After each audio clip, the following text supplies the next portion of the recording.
Welcome back, it's me, Lou. I'm here for another action figure unboxing and review, and today from McFarlane Toys and their DC Multiverse line, we are featuring Aquaman from the upcoming film Aquaman and the Lost Kingdom. So as of today, it's December 20th, 2023. The movie has yet to come out, and I'm pretty excited to see it. I loved the first movie. I really enjoy Jason Momoa's performance as Aquaman. And the movie looks like more of the same, which I don't have a problem with. It looks like it's high on spectacle, and it looks like good superhero fun. So let's get started. My first take on this figure when I saw it in the stores is that it looks nice. It's much better than the previous Aquaman figure, which I think was part of the Justice League line. The likeness to Jason Momoa on that action figure was just horrible.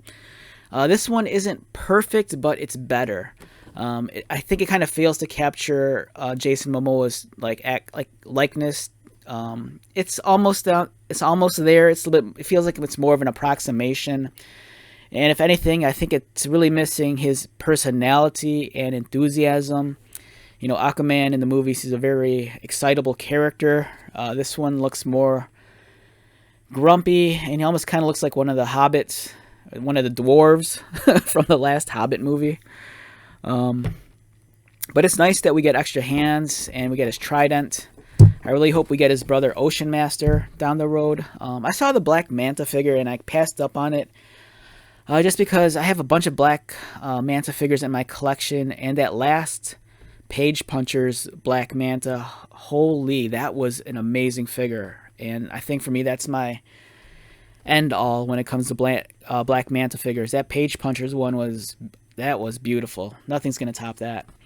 Nice illustration on the back. I'm not sure who the artist is who did this. It kind of reminds me of artist Kevin McGuire from the early 90s, but I doubt he produced this illustration. But it's really clean. The texturing on his costume looks impeccable. I used to draw comic books, so I can really appreciate this. It's sweet. Alright, so let's get started.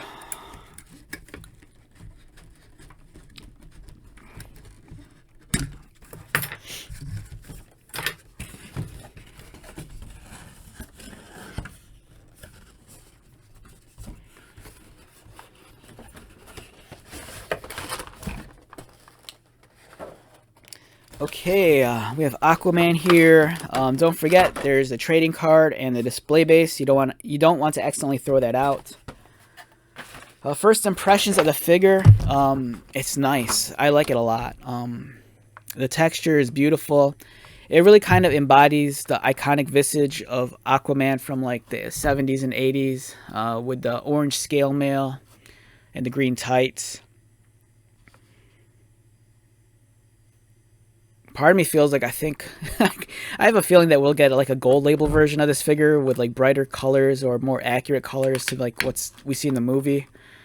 But for now, this is a sweet figure.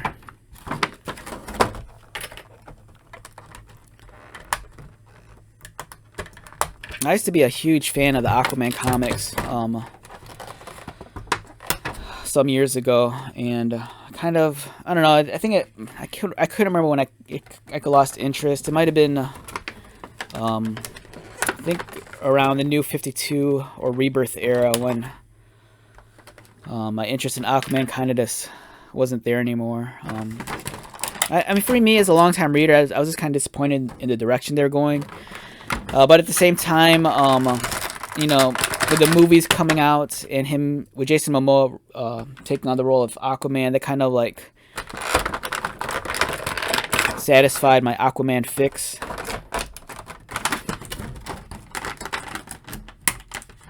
Some of the older like comic book inspired versions of Aquaman that were produced by DC Direct and DC Collectibles, if you could ever see any of those older action figures like at flea markets or at collectible toy stores, some of those figures are amazing. They might not be as well engineered as today's figures or have that articulation, but presentation-wise, they look really nice. There was the New 52 Aquaman figure, and it doesn't really, it poses like worth crap, but just to have it standing on display, it's It's a really, really nice piece.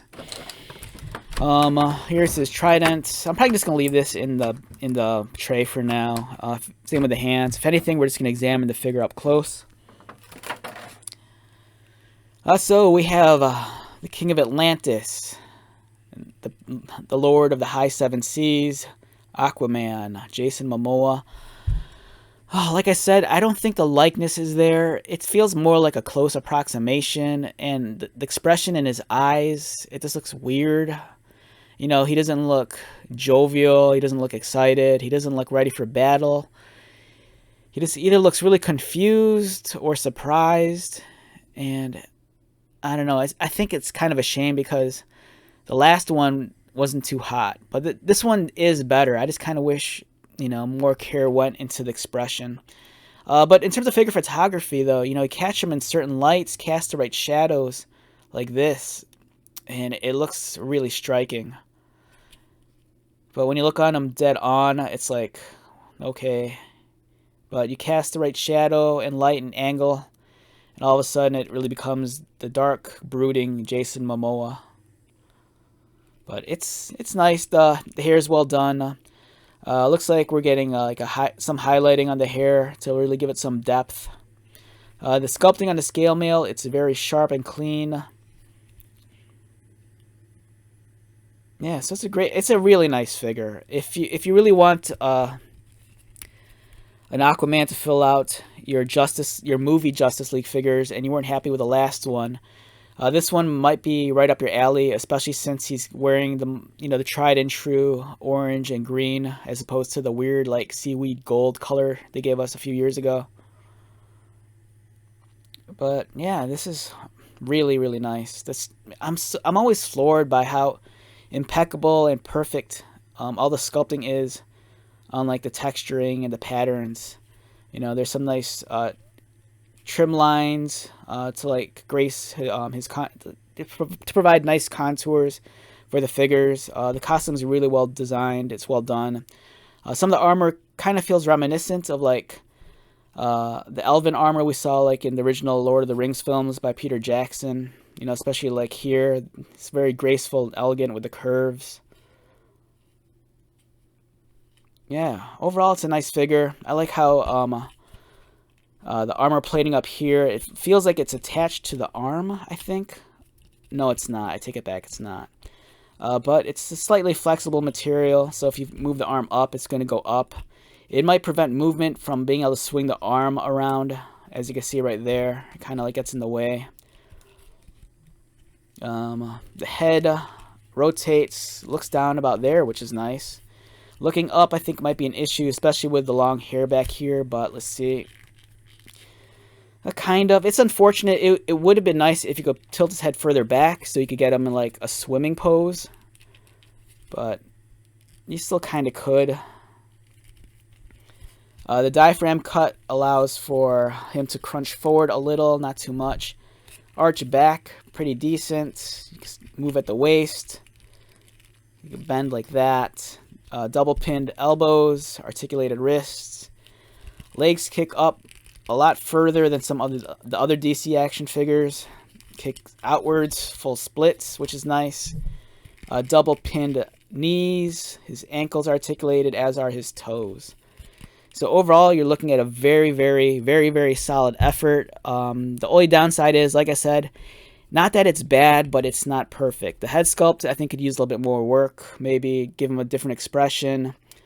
The likeness isn't like dead on, but it's much, much better than the first Jason Momoa McFarlane figure that we got a few years back. So overall, great figure, well worth the purchase. For me, solid 8.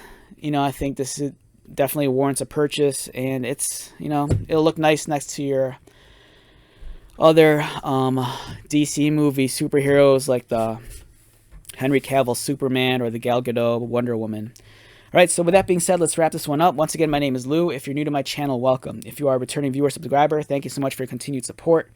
I greatly appreciate it. So until the next video, be safe, take care of yourself, buy lots of toys, and most importantly, be happy. And I'll see you at the next one. All right, later.